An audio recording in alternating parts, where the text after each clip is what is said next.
Pero igual yo le una pauta después de cómo se desarrolla el ejercicio de una forma simplificada. Así, la idea de este ejercicio no era que viéramos el detalle hasta el fondo, sino que pudieran sacar prediseño, cosa de saber que si las columnas necesitaban 4 fierros del 22 u 8 fierros del 22.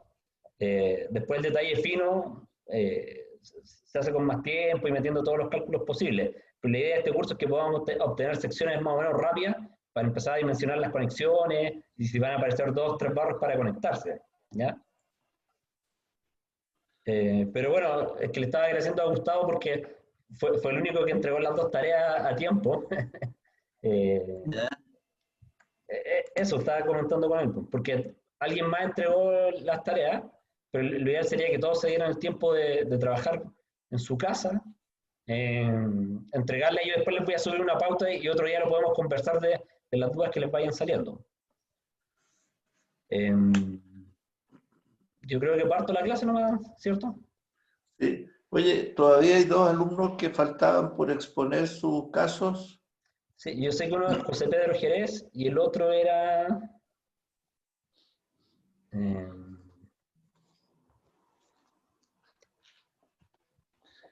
eh, ¿Cómo se llama?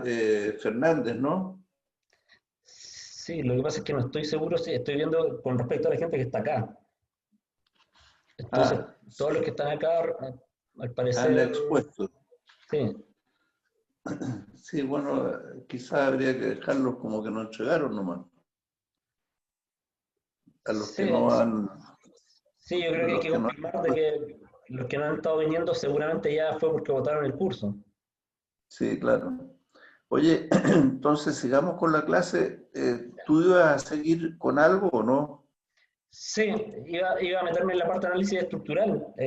Perfecto. No, hagámoslo así porque yo en la última clase yo les estaba explicando que la gran diferencia que tenemos entre el análisis de estructuras prefabricadas con las estructuras en sitio es que las estructuras en sitio, desde que se desmolda, funcionan continuas con las conexiones como se han pensado. En cambio, en el prefabricado tenemos etapas. Tenemos una primera etapa que a veces le llamamos etapa cero, nosotros, que es la etapa en que los elementos son independientes, cuando son hormigonados en la planta, se retiran de los moldes, como, comportándose como vigas, ¿no es cierto? Se suben a los camiones, se transporta y se hace el montaje. En el montaje, cuando las conexiones todavía no se hacen, la estructura se comporta como simplemente apoyada hasta que las conexiones se hacen o se hormigona encima y se forman secciones compuestas. Entonces tenemos una etapa cero o que llamamos de elementos independientes, tenemos una etapa 1 que es la etapa de montaje intermedia y una etapa final 2 que es la etapa de servicio donde ya se aplican las cargas y la estructura está continua. Esa es la diferencia que hay entre una estructura prefabricada y una de hormigón en sitio. Entonces, sobre eso vamos a volver con algún ejemplo más adelante, pero tengamos claro que esa es la gran diferencia. Lo otro es similar y la única gran preocupación que tenemos es por las conexiones, porque la estructura prefabricada se debe comportar con las conexiones como se han diseñado, sean continuas, discontinuas, pero las conexiones no pueden fallar porque la estructura se desintegra, pierde la integridad estructural y habitualmente colapsa en parte. Entonces, por eso que la gran preocupación son las conexiones. Entonces, Eduardo va a continuar antes de volver a esto para ir integrando todas las consideraciones, digamos, hablando justamente sobre el análisis estructural. Ya, Eduardo, yo creo que sigue tú, por favor. sí, yo sigo.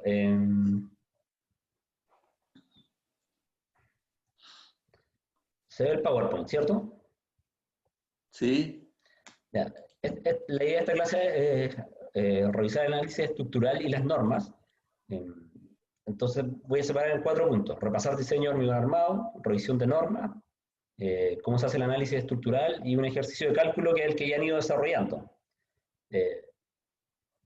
La idea es que con el tiempo este mismo ejercicio de cálculo yo les pueda proponer cómo lo haría yo en prefabricado, prefabricando columnas, vigas, losa, y subirle ese ejercicio para que después ustedes lo estudien con calma de las cosas que fui revisando, ¿ya? Entonces por eso me interesaba que ustedes lo calcularan primero como en sitio, para que cuando reciban los cálculos no les parezca algo desde cero. Lo primero es cómo funciona el hormigón armado. De las conversaciones que hemos tenido, como que me ha dado la impresión de que si bien saben diseñar o calcular en ferradura, la física que está pasando dentro del problema no sé si lo tienen tan claro. Entonces, por eso puse esta foto de un edificio bastante común: pilares, vigas, losa, todo hormigón armado, y las losas al parecer son prefabricadas, no sé si las ven, que se ven como franjas de losa. Pero ¿cómo está funcionando este hormigón? Nosotros sabemos que el hormigón funciona muy bien a compresión, como en el caso de las columnas, que está, mientras no hay cargas horizontales, está funcionando siempre a compresión. Pero en el caso de las vigas, las cargas horizontales le están produciendo una compresión en las fibras superiores y una tracción en las inferiores. Entonces el hormigón toma muy bien la compresión en la parte superior, pero en la inferior no está trabajando el hormigón, sino que están trabajando las barras de acero. Entonces por eso puse esta foto como este guinzo rajándose. El hormigón se está tratando de abrir y acá son estos hilos que están tomando que la tela no se separe en dos. Entonces me interesa que tengan estos conceptos bien claros, que físicamente está pasando algo, ¿ya? Entonces si no están estas barras de acero, el hormigón se separaría, ¿ya? Puse acá unos videos de ensayos de viga para que entendamos cómo falla. Entonces estamos viendo esta viga que tiene carga en flexión, se empieza a deformar, para deformarse empiezan a aparecer grietas.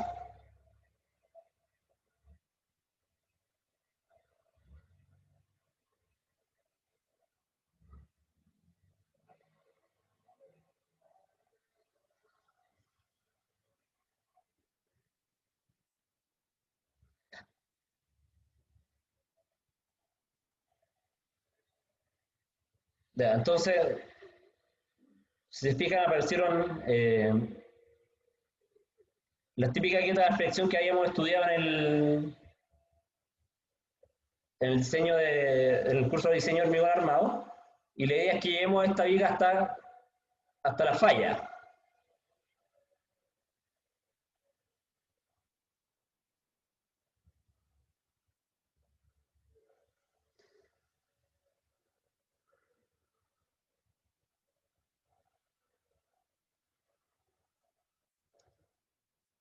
Chuta, no sé bien cómo.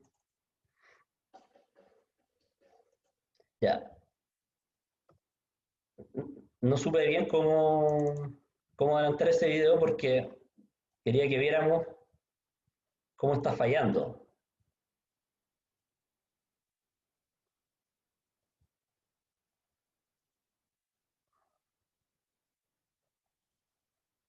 Me voy a poner desde afuera.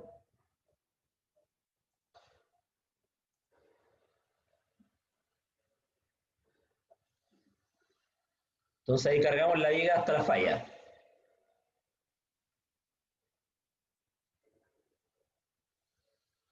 Me interesaba mucho que vieran esto, cómo falló. Que de hecho el bloque. Eduardo, Sí, te puedo interrumpir. sí, obvio. Encuentro muy interesante ver la falla de la viga, porque aquí tenemos una situación, primero, de que lo que llama falla, Eduardo, es la ruptura final, digamos, cuando ya la viga colapsa. Pero nosotros en los diseños no diseñamos para llegar a esta situación. Esta es la situación última. Siempre hay un factor de seguridad que nos lleva a la situación máxima anterior, ni siquiera a la que mostraba el ensayo con muchas grietas. Ahora, lo que sí es interesante observar las deformaciones. Ustedes ven que la deformación de la viga para llegar a este punto es muy alta. Eso, la deformación final comparada con la deformación inicial, cuando se inicia la afluencia, es lo que llamamos la ductilidad. La diferencia entre la deformación de rotura y la deformación donde se inicia la afluencia. En este caso, la afluencia se inició antes incluso de la imagen anterior que mostró el ensayo. Aquí estamos viendo, ahí es donde se inicia la afluencia, o un poco antes. O sea, nosotros ni siquiera debemos llegar a ese punto. Nosotros debemos llegar a un punto que es aproximadamente entre 1,5 veces y 2 veces anterior a esa situación en cuanto a cargas.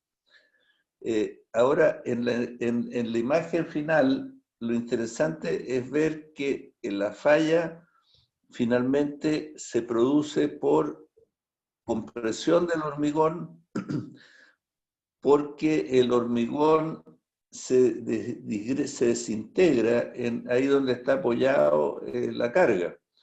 Sin embargo, las barras ustedes ven que se han mantenido sanas. O sea, han fluido, pero el acero tiene esa ventaja, que es mucho más dúctil que el hormigón. El hormigón es menos dúctil. Entonces, tenemos que tener una gran precaución en los diseños de no llegar a las fallas frágiles de compresión del hormigón. Ahora, ¿cómo se logra eso? Se logra confinando el hormigón. Probablemente en este caso no vemos los estribos. Muchas veces en estos ensayos, para dramatizar el problema, no se colocan suficientes estribos. Lo que pasa es que por eso mismo tengo un segundo video, porque cuando estaba buscando los videos me llamó la atención este y después me fijé que no estaban los estribos. Voy a lanzar Exactamente. un ensayo. Lo que pasa, Eduardo, es que se sacan los estribos justamente para dramatizar lo que significa la falta de confinamiento. Cuando el hormigón está bien confinado, resiste muchísimo la compresión y las deformaciones son mucho mayores sin colapso. En este caso retiraron los estribos al centro, me parece. Sí, al principio se veía. Pero si se fija, este que tenía más estribo acá no sufrió menos. Entonces, lo importante de esto era que se imaginaran físicamente cómo iban a fallar estas cosas, ¿ya? No sé si hasta ahora tienen alguna duda, comentario, pero son las cosas que han ido viendo en los cursos anteriores. Sí, sería bueno e interesante escuchar comentarios, ¿eh?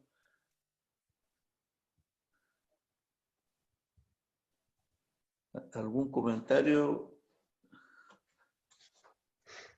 Guillermo, por ejemplo, ¿qué te pareció?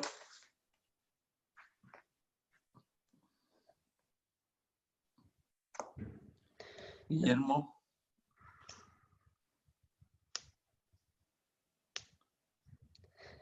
Pero bueno, voy a O seguir entonces Javiera, ¿qué quizás. te pareció esto? Es que me interesan las opiniones. Ya. Javiera, Sí, profe. ¿qué te Eh, pareció el ensayo? Me hizo acordar a lo que pasó en el terremoto del 2010, que ahora estoy también en un curso de patologías de obras de construcción. Y ahí mostraron, ¿Con qué profesor estás ahí, Javiera? creo que también se llama David, No sé. pero no recuerdo el apellido. Y ahí mostraron también pues, que no tenían, que les faltaba confinamiento a esas columnas, en realidad eran muros. En el primer piso, en la parte del estacionamiento, y son como, hay como muros banderas, creo que le llaman. Ujú. Y ahí se veía cómo se había roto un poco, o cómo se había desprendido harto hormigón, así como, y se veía, em, se veían los fierros, pero se veía que no estaba bien confinado. Claro, no, sí. El confinamiento en el hormigón es esencial para que funcione de manera dúctil y falle sin disgregarse explosivamente, porque cuando faltan los estribos, como en el caso del primer ensayo, la falla incluso puede ser explosiva, o sea, es brusca y el hormigón se disgrega. Bueno, sigamos, Eduardo, para no perder tiempo. Sí, Muchas gracias. la siguiente diapositiva es lo que ustedes ya conocen, que el diseño pasa a 6318 con el estado límite último, en que llevamos el acero a la fluencia. Acá estamos viendo una sección de la viga como lo vimos en el ensayo, o sea, se carga acá arriba, empiezan a aparecer estas grietas porque se está produciendo la deformación, el acero se está traccionando, y esto es lo que vemos. La parte de arriba se comprime, las barras en rojo se traccionan, la distribución de compresión de esta forma, y nosotros hacemos la suposición de que un rectángulo, y finalmente tenemos un par de fuerzas de compresión y tracción. Todo esto ustedes lo manejan bien, se supone. Entonces este es el diseño típico con el SI 318 y la otra forma de calcular esto es con tensiones admisibles, que tienen más o menos la misma lógica. Si lo único que nosotros fijamos el brazo palanca entre 0,85 y 0,9D y limitamos la tensión. Esto lo vimos un poco en la clase del jueves pasado. Eh, Voy a adelantarme un poquito, que ustedes quizás lo conocen mejor en el acero, porque en los cursos, por lo menos cuando yo tuve el diseño hormigón, no veíamos los dos sistemas de diseño forma paralela. Pero si vamos a la norma americana de diseño en acero, no sé si se acuerdan que estaban en paralelo. O sea, la reducción por flexión es 0,9 en LRFD y en ASD se utilizan las fuerzas reales que están pasando, por decirlo de alguna forma, y se reducen por 1,67, ¿ya? Puede que ustedes en acero tengan este concepto más interiorizado, pero que lo tengan un poco desconectado en hormigón por la forma en que se pasa en la escuela, ¿ya? Eh, Quería repasar básicamente esto que hemos visto, de que lo que me interesa es que vean que esto es un tema de que se está comprimiendo, se está traccionando, y para el diseño necesitamos la fuerza y el brazo de palanca. Simplemente eso. Después me quiero pasar a la revisión de las normas. Eh, Nosotros tenemos... Eduardo, perdón, Sí, ¿te puedo hacer una pregunta? sí, dale. La imagen anterior, no sé si Sí. la puedes poner, sale ahí 0,8509D, ¿esa es la distancia entre, qué es? La Ya, distancia como entre la armadura positiva y la armadura negativa, no entiendo A muy ver, bien. espérate. Déjame explicarle un poquito a ya. quién es el que habla, perdón. Gustavo. Yo, Eh, Diego. que- Diego. Sí. Mira, lo que pasa es que en el hormigón armado, como en el acero, pero en el hormigón armado es más claro porque hay una parte en tracción, está el acero en tracción y el hormigón no está interviniendo. Entonces se produce un par de fuerzas interno, un par interno que es el que se opone al momento externo. El par interno es entre la armadura de tracción, que es donde está la tracción, y el centro de gravedad de la compresión.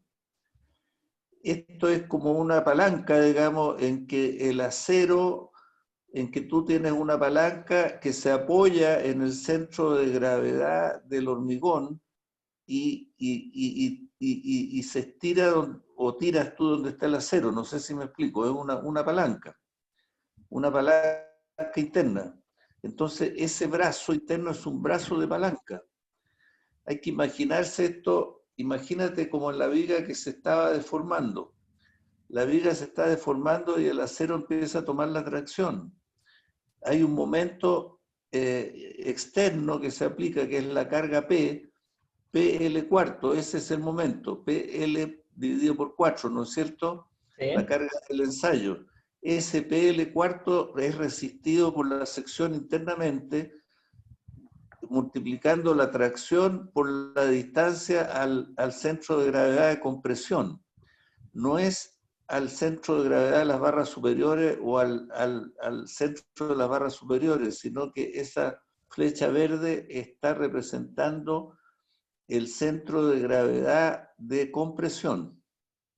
¿Me explico, Diego? Sí, pero me refería a que al lado derecho de esa imagen salía ¿Sí? un Sí, 0,8509D. Y eso tiene que ver claro. como con la posición de la armadura, como que hay que dejar como un espacio o algo así. No, no, Algo no, así. no. Lo que pasa es que ese es un valor que es variable y que se toma un valor de manera empírica, de acuerdo a los ensayos, porque el brazo de palanca va aumentando a medida que se aumenta la carga. Cuando la carga es muy pequeña, el brazo es menor, porque la cuña de compresión está mucho más abajo, parte casi del centro de gravedad de la sección. ¿Me explico? En la medida que tú aumentas la carga, la cuña de compresión va subiendo. Si yo sigo aumentando la carga, sube más todavía. Entonces, el brazo es variable, depende del nivel de carga. Ahora, ¿qué brazo tomo entonces? Tomo un brazo cercano al funcionamiento máximo del hormigón. Y ese funcionamiento máximo, date cuenta tú que cuando tú tomas 0,9, significa de que tú estás suponiendo que la cuña de compresión es solamente como un 10%, ¿no? De la altura. No sé si me explico. ¿Te fijas? Pero ese 0,9, ¿no? Que tiene que ver con la posición de la armadura. No. Tiene que ver con el hormigón, dónde está el centro de gravedad de la cuña de compresión del hormigón. Pero disculpe, quizás lo que pasa es que no tiene que ver con la posición de las armaduras superiores, Exactamente. pero sí con las de acá, porque es el No, brazo de por palanca. supuesto, no estamos hablando de la armadura inferior, que es la que trabaja en tracción, y esa está absolutamente fija, digamos. De ahí partimos, del centro de gravedad de esa armadura. Arriba, como te digo, depende de lo que es la cuña de compresión. La cuña de compresión, como te vuelvo a explicar, es variable y no es rectangular tampoco, digamos. Es de una forma... Es como estas. Si yo me salté el dibujo, Ah, ahora me acordé, sí, sí, sí, sí, sí, sí. Y después sí, se modela con 0,85 FCE y todo eso. sí, no, Sí, pero es un valor promedio que depende del estado de carga del hormigón, Diego. Trata de no acordarte, sino de entenderlo, porque si lo entiendes no te va a olvidar más. Es un brazo de palanca, es un brazo entre la tracción que está en las barras inferiores y la compresión, que es el centro de gravedad de la cuña de compresión.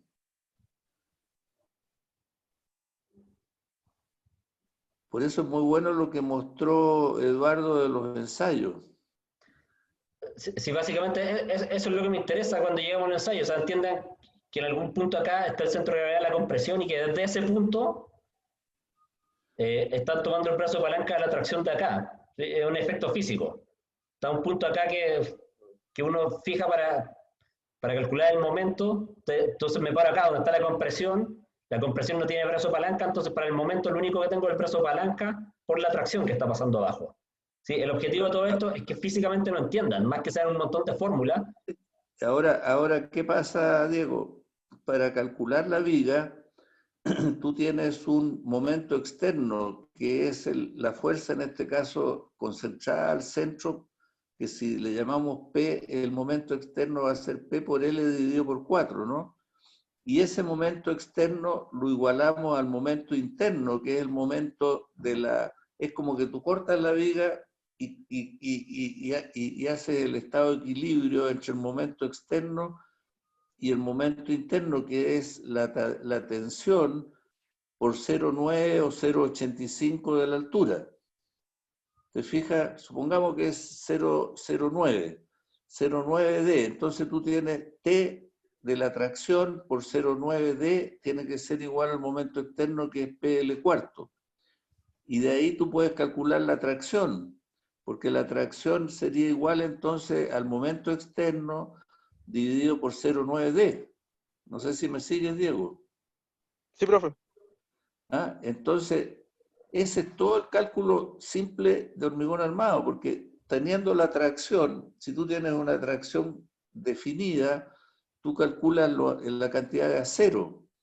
Porque si tú estás asumiendo que el acero, por ejemplo, no debes pasar de una tracción de 2000 kilos por centímetro cuadrado, entonces tú dices, yo tengo T igual, por ejemplo, de la ecuación anterior te resultaba T que necesita 10 toneladas para equiparar la fuerza del momento externo. Entonces, esas 10 toneladas tú la divides por 2 o 10.000 kilos, la divides por 2.000 kilos por centímetro cuadrado, y eso te significa que necesita 10 dividido por 2, 5 centímetros cuadrados. 5 centímetros cuadrados son 2 barras del 18, porque la barra del 18, cada una tiene un área de 2,5. ¿Te fijas? Entonces, lo que estamos fijando en el diseño es la cantidad de acero con una tensión admisible, que es la tensión de fluencia dividida por un coeficiente de seguridad. Ese es todo el cálculo, digamos, tan sencillo como lo que estamos hablando.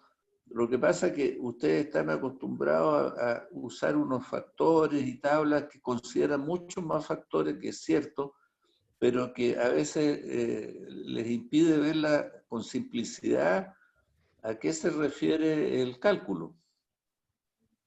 Ahora, nosotros estamos haciendo el esfuerzo de que ustedes lo puedan manejar de esa manera, de manera de que ustedes puedan predimensionar con mucha rapidez una estructura en base a fórmulas muy simples, pero que no deben ser aprendidas, sino que deben ser comprendidas.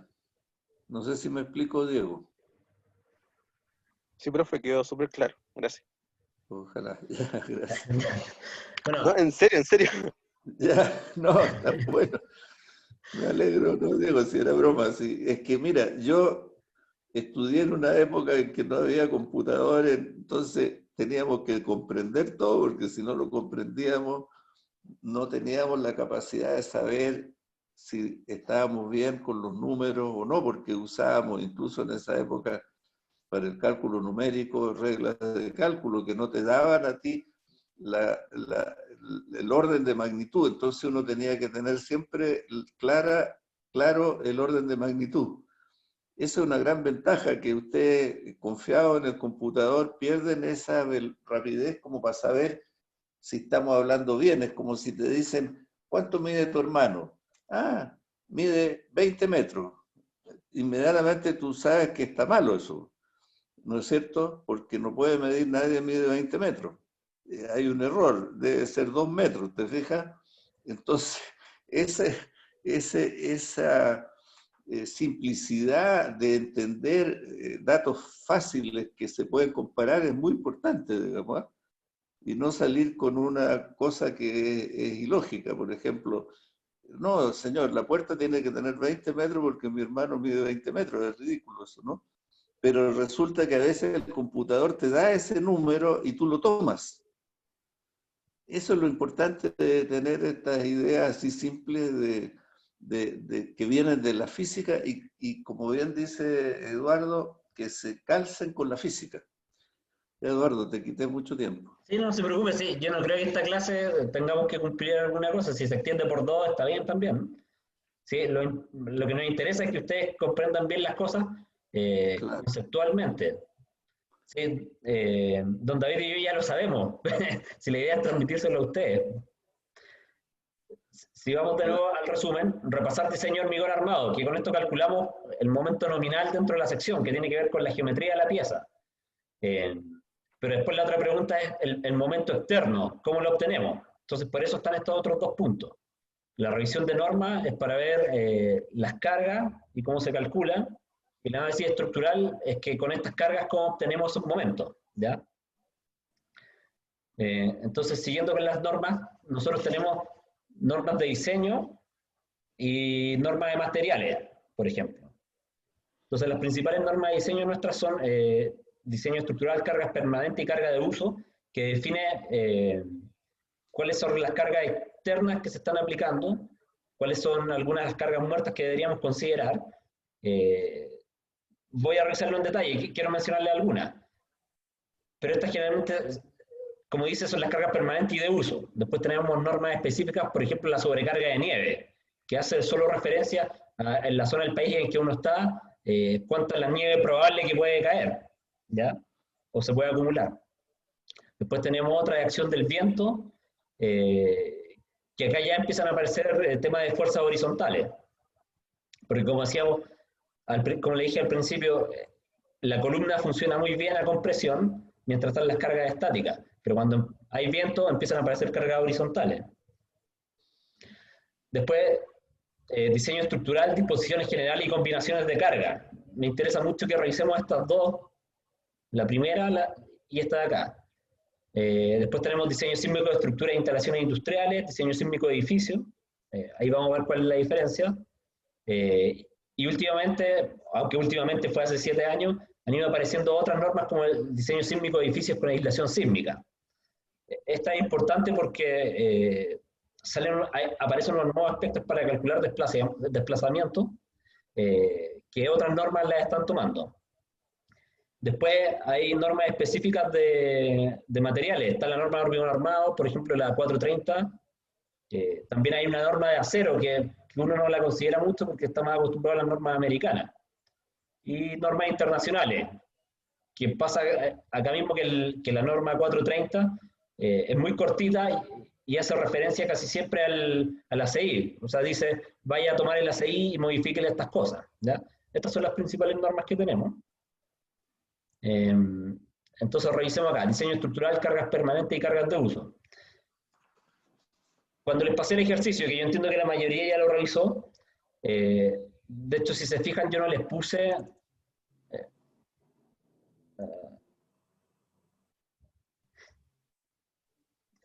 vamos para adelante.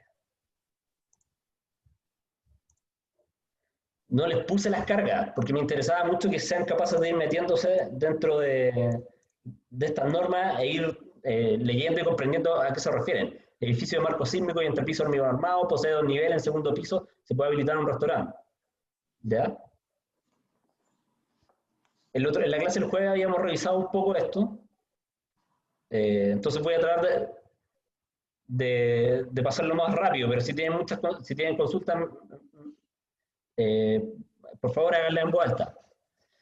Acá están establecidas las cargas, por ejemplo, de las cargas eventuales del techo, y están las cargas, están tabuladas las cargas probables en los sistemas de piso. Por ejemplo, si yo voy a diseñar un hospital, que fue el caso que conversamos ese día, en área de hospitalización hay 2 kilopascales, que son 200 kilos por metro cuadrado. En pasillo y salas de espera hay 400 kilos por metro cuadrado, y en laboratorio y quirófano hay 300 kilos por metro cuadrado. Pero como veíamos, puede ser que una zona que uno originalmente lo diseñó como área de hospitalización, pase el día de mañana a área de quirófano. Entonces, es bastante importante que ustedes le pongan un poco de criterio a las cargas que escogen. El otro día revisamos que en el caso de considerar un restaurante en terraza, teníamos la posibilidad de aplicar 400 kilos por metro cuadrado, 500 kilos por metro cuadrado, y en ese día conversamos que lo más probable es que nosotros hubiésemos escogido 500 kilos por metro cuadrado al ser una terraza en el segundo piso, que está expuesta a que se reúna mucha gente o que eventualmente construyan unos pisos adicionales. es bien importante que ustedes tomen estas normas, las estudien y apliquen mucho el criterio. Por eso les puse el siguiente video, que es una tontera, pero que ahí va una gente a una terraza a tomarse una foto y se termina cayendo esto. Entonces, al final, por mucho que uno diga, no, si eso de ahí estaba calculado para 200 kilos por metro cuadrado o 300, terminan pasando ese tipo de cosas, que uno nunca sabe bien el uso que le van a dar. Igual la falla de esto viene una mezcla entre las cargas de entrada y haber diseñado quizás el apoyo que falló muy justo. De repente era mejor que fallara el piso y no la conexión. Es un tema más complejo, pero me interesa eso, que entiendan que está esta norma, se pueden ir a meter allá, revisar las cargas mínimas establecidas, pero ustedes tienen que aplicar el criterio de ustedes como diseñadores. Después pasamos a la revisión de la 3171 oficial del 2010, que esta es la de combinaciones de carga. Me interesa mucho que la revisemos porque acá están las combinaciones que les piden hacer para el cálculo. Entonces está la LRFD, que les dice calcule para 1,4 solo las cargas muertas. Después reviso otra combinación con 1,2 las cargas muertas, más 1,6 las cargas vivas y 0,5 algunas de estas cargas que controle, o la sobrecarga de techo o la sobrecarga de nieve. Da un listado, no puse todas las hojas acá porque después si quieren las podemos revisar en detalle. Pero si siguen, más adelante también están las combinaciones de carga para el ASD, para las cargas admisibles. Si se fijan, la primera combinación también te pide solo la carga muerta, pero sin amplificación, factor de amplificación. La segunda combinación, la carga muerta y la carga viva, sin factor de amplificación. ¿Ya? La seguridad acá, cuando uno trabaja con el RFD, está dado por la amplificación de las cargas y hay un factor de disminución que es un poco menor, que en el caso de flexión es phi igual a 0,9, que lo teníamos notado en las diapositivas anteriores. En el caso de acá, las cargas son, por decirlo así, las reales o las probables, y el factor de seguridad está aplicado a la tensión que yo admito. Entonces, si volvemos más atrás, acá el factor de seguridad está dado por la amplificación de carga, porque la disminución es poca, y acá la amplificación de las cargas no existe, se utilizan las cargas probables, pero en la tensión admisible es donde yo trabajo. Y en este caso anoté 0,6 FI, pero como conversamos el otro día, depende de la experiencia, uno puede calibrar mejor este tipo de cosas. Nosotros ocupamos menos que 0,6 FI para vigas o losas porque sabemos que es la que nos da deformaciones que están dentro del rango aceptable para nosotros. Voy a avanzar rápido porque no creo que tengan mucho más dudas. Esto es lo que vimos, que efectivamente nosotros estamos acostumbrados a calcular en LRFD, pero por norma uno debería calcular con las dos de las dos maneras y todas las combinaciones que te pide la norma. Pero en hormigón está la costumbre de siempre trabajar en el RFD. Acá hay un listado de todas las combinaciones de carga que ustedes tienen que hacer. Tensiones admisibles están anotadas acá, la que vimos. Solo la carga muerta más la viva, la carga muerta más la carga de techo, y acá están las de LRFD. Si se fijan, al final, en un modelo de cálculo, o en un cálculo nosotros deberíamos revisar 29 combinaciones de carga. Parece un poco Eduardo, lento, ¿sí? una pregunta. En algunos cursos han hablado también de diseño por capacidad. ¿Ya? ¿Eso a qué se refiere? Mira, Gustavo, a ver, es buena tu pregunta, porque hay dos tipos de cálculo. Hay un cálculo por resistencia y hay un cálculo por comportamiento, que básicamente es por deformación. Ahora, el cálculo por capacidad es un cálculo que se refiere al comportamiento. Es decir, en vez de calcular por resistencia, calculamos por límites de comportamiento. Podrían ser límites de deformación, por ejemplo. Las normas están cambiando en ese sentido, porque las normas actuales, hasta el día de hoy, digamos, hoy día hay una cierta, estamos justo en una etapa de cambio, ha sido normas por resistencia, es decir, se verifica la resistencia. Se calcula la rotura, sea de las cargas últimas o de las tensiones, y se divide por un coeficiente de seguridad. Ese coeficiente de seguridad depende del tipo de falla. Para las fallas dúctiles, el coeficiente de seguridad es menor, puede ser 1,4 o 1,5. Para las cargas, incluso menos que eso, pero normalmente para las fallas dúctiles, las tensiones o los coeficientes de seguridad están entre 1,4 y 1,5. En cambio, para las fallas frágiles, el coeficiente de seguridad está entre 1,5 y 2. Por ejemplo, para los esfuerzos de corte, el coeficiente de seguridad que se usa es incluso un poco mayor que 2. En cambio, para la falla de flexión, cuando se calcula el acero, el coeficiente de seguridad en rotura que se usa es 1,4, o el coeficiente que usamos en las tensiones admisibles es 1,6. Pero lo que estamos verificando siempre es que el diseño nuestro tenga una resistencia entonces mayor que la resistencia debida a las cargas. Es decir, dividimos la necesidad de las cargas por un factor de seguridad. Los diseños por capacidad se refieren al comportamiento, es decir, no miremos la resistencia, sino que miremos lo que va a pasar. Es mucho más lógico.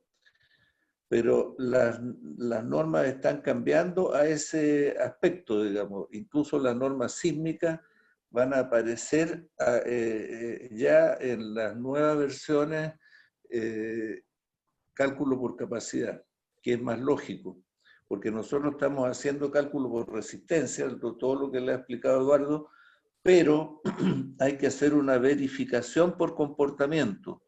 No nos podemos quedar con el cálculo de resistencia, tenemos que verificar, por ejemplo, que las deformaciones van a estar dentro de rangos admisibles, útiles, cosa que habitualmente o muchas veces no se hace.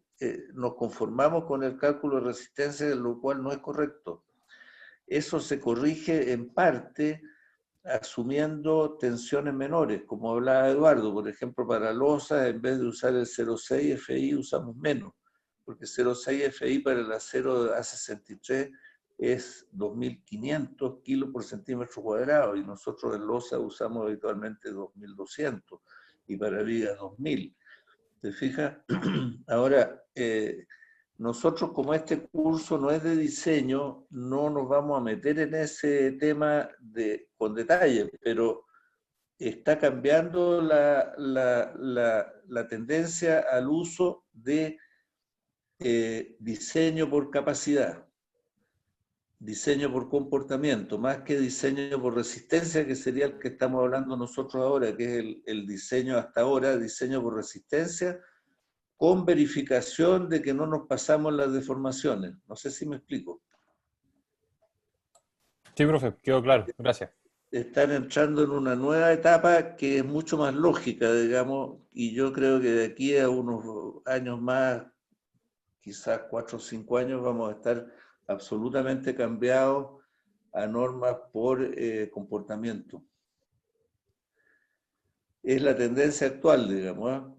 Como este curso no es de eso, sino que es un curso prefabricación, que se trata de que aprendamos cuándo conviene hacer las cosas prefabricadas y llevarlas a la obra. No es un curso de cálculo propiamente, porque el cálculo, como hemos hablado, la diferencia entre la estructura en sitio y la prefabricada es que tenemos varias etapas de análisis, que eso va a ser igual en cualquiera de los sistemas. Probablemente en las etapas de análisis de montaje, por ejemplo, no necesitamos meternos en cálculo de comportamiento, porque es una etapa previa.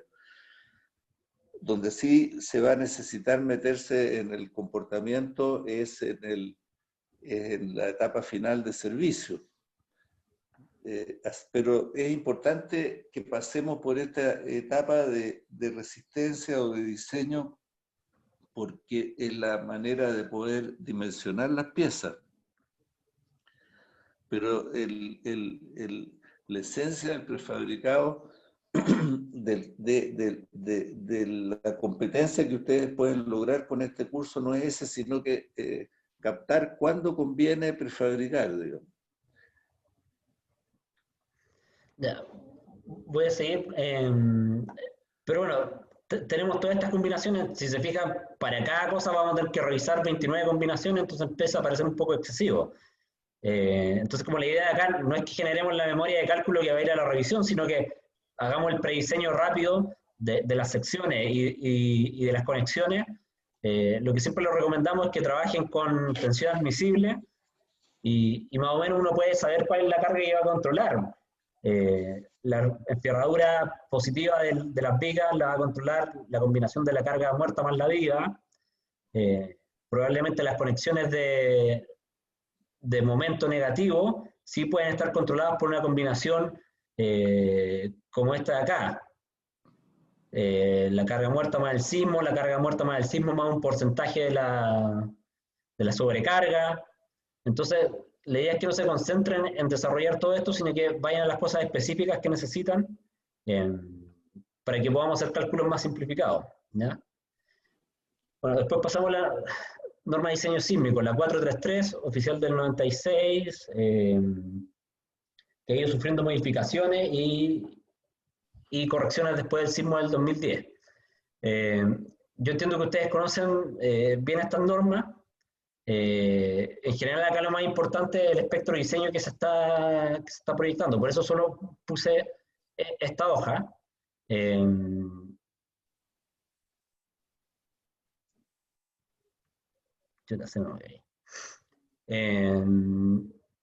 Justo puse el coeficiente sísmico y quizás lo que quería era el espectro de diseño, pero entiendo que ustedes conocen esta. Pasamos a la siguiente, que es la 2369 oficial del 2003, que en la anterior hace referencia al diseño sísmico de edificios, y siempre en general estaba pensando en los edificios tradicionales, de hormigón armado con formas regulares, edificios habitacionales, uno puede entrar a colegios, pero después apareció la norma de diseño sísmico para estructuras e instalaciones industriales, que se hace cargo un poco de otras tipologías, que son galpones industriales, sistemas de marco, cosas que están empotradas en voladizo y sostienen techo. Entonces, generalmente nosotros acá en el curso vamos a trabajar con esta de acá, diseño sísmico de estructura e instalaciones industriales, porque aparte tiene un capítulo específico para prefabricados. Entonces, por eso le puse estas básicas, que son la portada, el espectro de aceleración y el capítulo 9 de estructuras prefabricadas, donde hay ciertas disposiciones que tenemos que ir tomando. También hay disposiciones sobre las conexiones. No quiero entrar en detalle ahora, otro día vamos a hacer una revisión más en profundidad de esta norma. Lo que me interesaba mucho era que las empezaran a tener fresca en la cabeza. Entonces este es básicamente el ejemplo que le había pedido que desarrollaran. El mismo caso del edificio que vamos a trabajar nosotros, que son pilares de hormigón armado que forman marco en ambos sentidos con losa de hormigón. Quizás esto se los voy a tirar rápido. Para la norma 433 tiene un factor de reducción 7, un amortiguamiento de 5. Esto es lo que nosotros podemos obtener de las tablas de ellos, ¿ya? De la 433, de la 2369 tenemos otros factores, R5, Chi2, que las podemos sacar de la norma. De nuevo, quiero que revisemos rápido esto porque yo entiendo que ustedes la conocen, pero si tienen dudas me consultan. Porque en realidad si nos metemos a revisar qué significa el R, eso es toda una clase probablemente. Pero no sé si tienen claro qué son los espectros de aceleración, que quizás la pregunta que me interesaría resolver ahora. ¿Alguno puede dar su opinión?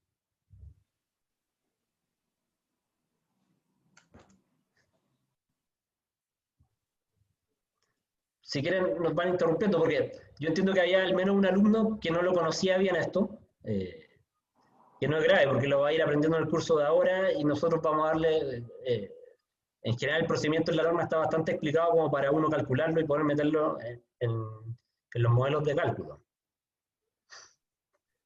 Ya, lo que pasa es que me interesaba saltarme directamente a esto. Independiente de que hayan diferencias en la parte de definiciones, R7, R5, Chi5, Chi2. Si nosotros graficamos uno contra la otra, acá está el resumen de los datos, en realidad. El R considerando el Chi, la zona sísmica, la zona central, un tipo de suelo relativamente bueno, B o tipo 2, una importancia 2, o sea, sin un factor adicional. Acá podemos ver graficado, acá está el espectro de aceleración, y este es el mismo espectro, pero dividido por G, ¿ya? ¿Por qué me gusta graficarlo así? Porque para nosotros es más fácil ver los coeficientes de diseño máximo que se están dando, ¿ya? Entonces, si se fijan bien, entre una norma y la otra, la parte, no sé, desde 0,6 segundos en adelante, se comportan similares, calzan muy bien, pero en el primer tramo tenemos problemas. Hay una diferencia bastante importante, pero en general se ve al ojo que la norma, la 2369, es más conservadora, ¿cierto?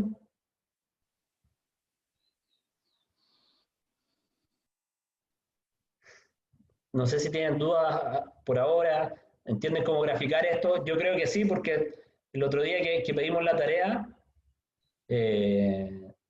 voy a adelantar, estos fueron los gráficos que les resultaron a todos, así que en general todos entienden bien cómo crear los gráficos. Acá hay un alumno que no lo dividió por G, pero tampoco es grave. Yo lo pedí dividido en G porque nos sale más fácil ver qué cosa. Esto es 0,4 coeficiente, es 0,4 la aceleración máxima en vez de un 4, que es un número que puede hacernos perder a nosotros. No sé si tienen dudas, consultas con respecto a los espectros de aceleración. Ya. Entonces, ¿qué tiene que ver este espectro con nuestra estructura? Acá tengo un caso real de algún galpón industrial que nosotros diseñamos hace un tiempo, que es una nave de una luz de 17,5 metros y que tiene marcos cada 6 metros. Esta es la estructura, perdón, este es el corte tipo. Tenemos una altura de hombro de 6 metros, tenemos una cercha superior y esto está trabajando rotulado y empotrado en la base, ¿ya? Y tenemos pilares de 45 por 45, o sea, trabaja como empotrado en ambas direcciones. Y acá hay una foto de ese edificio. Esa es una de las cosas malas, que nosotros hemos diseñado un montón de estructuras, pero nunca me he dedicado el tiempo a hacer una buena revisión y tomar buenas fotos de cómo terminó construido. Pero si se fijan, acá está el pilar, ahí está el pilar y ahí está la cercha, ¿ya? Para simplificar esto del curso y no mostrarles todo el diseño, consideré, por una pequeña modelación y meterle el espectro, que este pilar es un elemento empotrado y que toda la masa del área tributaria se carga acá en la punta, ¿ya? Entonces, considerando que la cercha pesa unos 50 kilos por metro, lo multiplico por su largo tributario, considerando que el techo y las costaneras pesan unos 15 kilos por metro cuadrado, lo multiplico por el área tributaria, que es los 6 metros que están distanciados los marcos por la mitad de la luz de esta, que me da 52,5 metros cuadrados. Entonces sumo, y acá arriba hay una carga adicional de 438 más 788. Para una modelación básica, solo puse el pilar y las cargas que están ahí arriba. Dibujé un pilar de 45 por 45. ¿Ya? Y le puse la carga, que es la suma de esos dos valores que tengo. Entonces, tomando estos parámetros, le metí el siguiente espectro y de la modelación obtuve que el periodo de esta estructura es 0,31 segundos. Entonces, si se fijan, para este tipo de suelo, que en particular tomé un suelo tipo 4, que es el de peor calidad, la estructura está en el rango de la aceleración máxima. Si esta estructura tuviera un periodo de 3 segundos, recién ahí es que empiezan a bajar el espectro de aceleración que lo está solicitando. ¿Ya? No sé si entienden bien lo que significa esto. De nuevo, me interesa que les quede claro qué es lo que estamos haciendo acá. el espectro de aceleración nos va a servir para obtener las fuerzas laterales que se producen dentro de la estructura, ¿ya? Entonces, por eso las normas definen estos espectros de aceleración, que después nosotros la metemos en la modelación, en software como ETABS, pero también lo podemos hacer a mano, por ejemplo, en esta estructura que es simple. Entonces, si se fijan, el espectro de aceleración es este, pero el corte que va a sufrir una estructura de 0,31 segundos es el corte máximo que establece la norma, ¿ya? Esto es en caso de suelo tipo 4, que es el de peor calidad. Pero si este mismo ejemplo vamos variando los espectros de aceleración en los suelos, si se fijan, esto es más o menos 0,3 segundos. Si el suelo hubiese sido suelo tipo 1, de buena calidad, como roca, no hubiese sufrido el espectro de aceleración mayor. Me equivoqué acá. Creo que no ajusté los parámetros de la estructura. Acá estaba ocupando otro. R3, Chi2. Acá puse R5, ¿no? Se me fue a ajustar eso. Por eso cambia ese valor. Pero la idea es que se hagan la idea de que por una estructura de ese periodo, en este tipo, con estas características, los esfuerzos que sufre debido al sismo van a ser bastante distintos dependiendo si es un suelo blando o un suelo duro. Por ejemplo, si está en un segundo, este periodo varía mucho. Si está en 0,33 segundos, para el primer tipo de suelo da más o menos 0,14 y para el resto de los suelos nos vamos a la aceleración máxima, 0,2. ¿Ya? Como les digo, este es el ejercicio que le había pedido que ejecutaran. Y este es el resultado que obtuvieron todos. Así que en general entiendo que la mayoría saben leer los datos, saben cómo introducirlos, pero no estoy tan seguro si saben qué significa físicamente. ¿Hay alguno que pueda dar su opinión respecto a eso, no?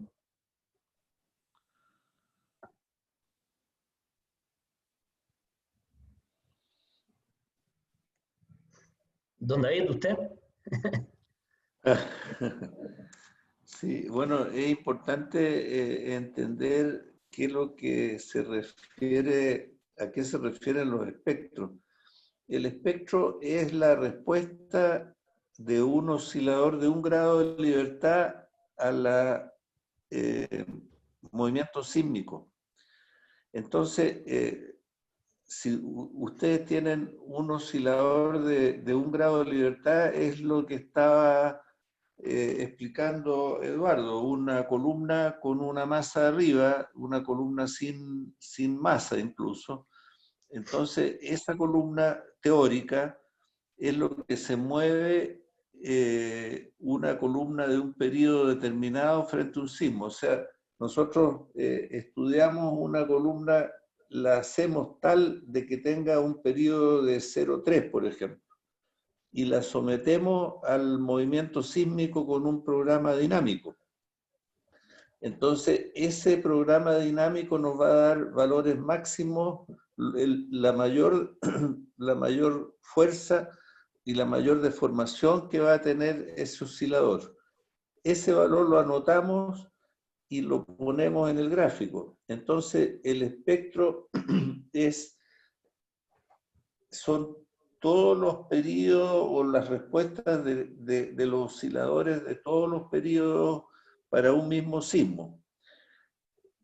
Como los sismos son distintos, se calculan los espectros para los sismos registrados y los comparamos con los efectos máximos de lo que hemos observado. Entonces, de ahí se llega a un espectro normalizado, que es el que usamos en la norma, que es un espectro teórico que representa el máximo movimiento que va a tener un oscilador simple de ese periodo. Entonces, si yo tengo una estructura de 0,3 segundos, me voy al espectro y veo cuál es la aceleración máxima, porque estos espectros son de aceleración. Veo cuál va a ser la aceleración máxima que va a tener mi estructura. Ese es el espectro. El espectro es una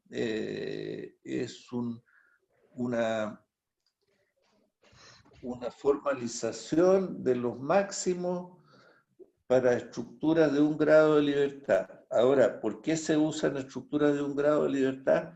Porque las estructuras complejas las podemos descomponer en una serie de modos que van a ser cada modo de un grado de libertad, equivalente a un grado de libertad.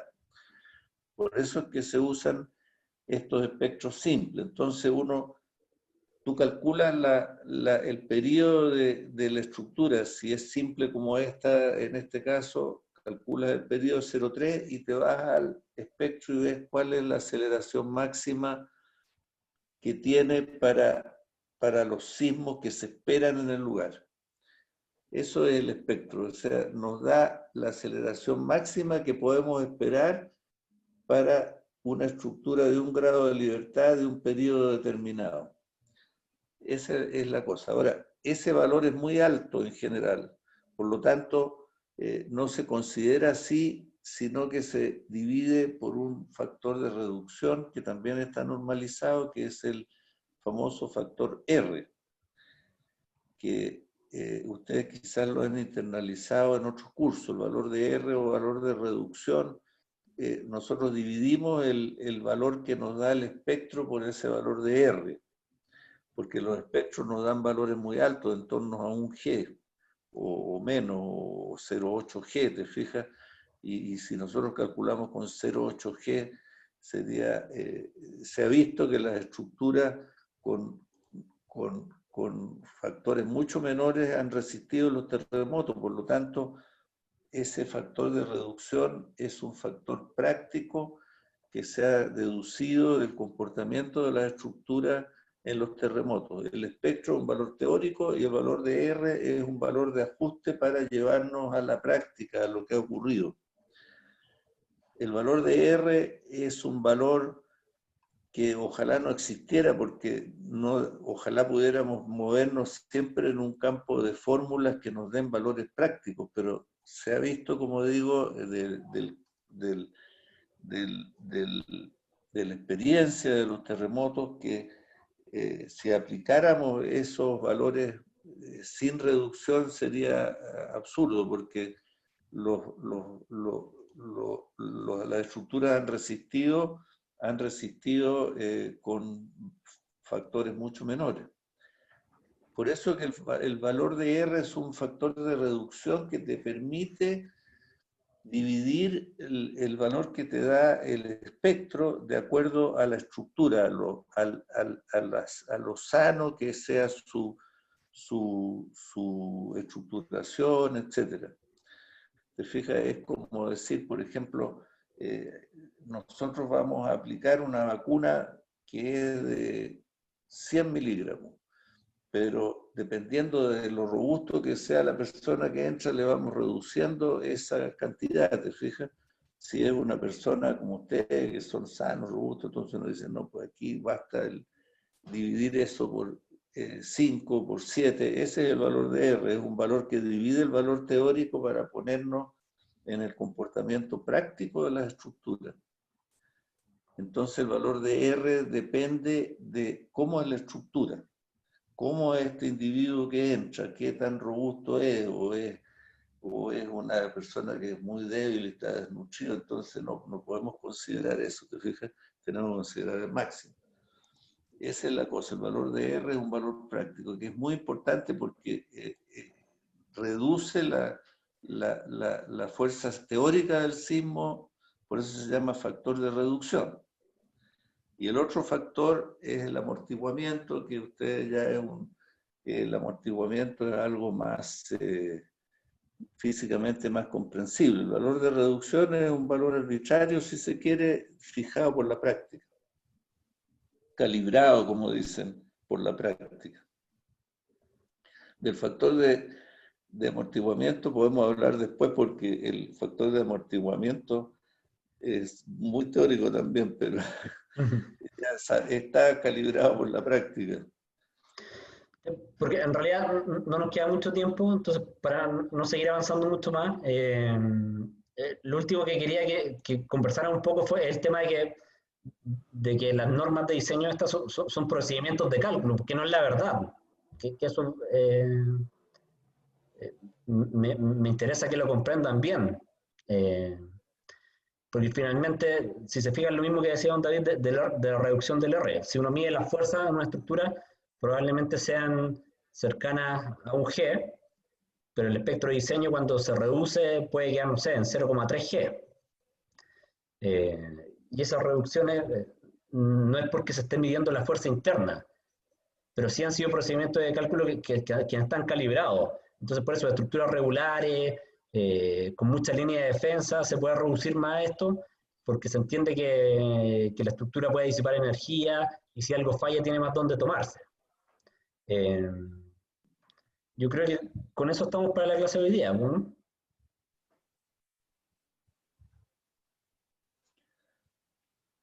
Oye, comentario de los alumnos.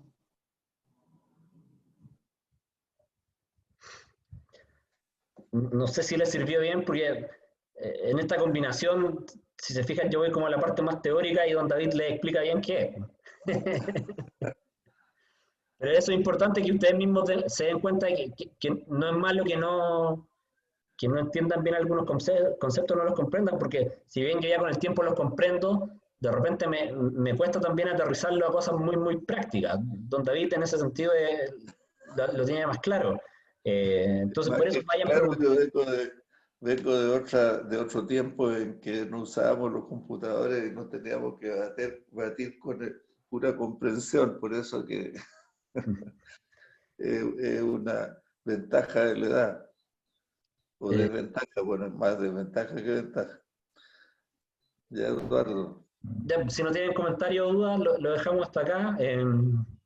Nos vemos el jueves. Yo creo que ahí coordinamos, don David, que Sí.